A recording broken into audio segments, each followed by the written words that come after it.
Sometimes I get the tired sillies and I joke around with people. And, Beth calls me and says, "We'd like for you to be a judge." And I said, "What? You don't think I can dance?" I was purely joking. She got all excited, said, "I'd love for you to be one of the dancers." And I couldn't, from that point on, she wasn't going to let me out of it. And that's how I ended up doing it. It was just my big mouth got me into it.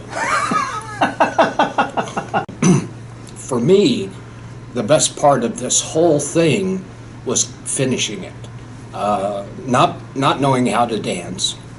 I normally don't get afraid. I don't get nervous in front of lots of people.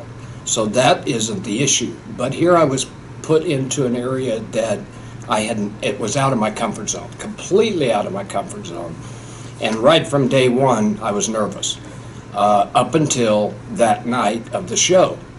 And I had such a great teacher, she just kept pushing and pushing and pushing, and she forced me to achieve things that I would never have achieved. And then walking out on the stage, putting on this show, it was the culmination of saying, I can't do this, I'm very uncomfortable with this, I don't want to be humiliated, and then all of a sudden I'm out there doing it, and it felt like a success. I felt like I had achieved a new success in my life.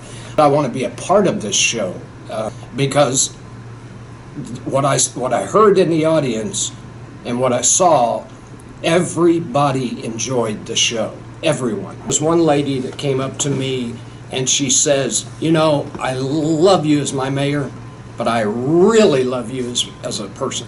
Now she saw me not as a politician or not as the guy sitting at the council, but this human being out there willing to put himself on the line just as a person. And I think that meant a lot to me. I know it meant a lot to me more than anything else. Yeah. You close the show with the professional dancers putting on an incredible event. It was phenomenal. I've had people, even my wife, every day she's talked about that show. And we've been to Broadway hits, we've been to New York, we've been all over the place. I've never seen her that excited about anything as she was that little dance show.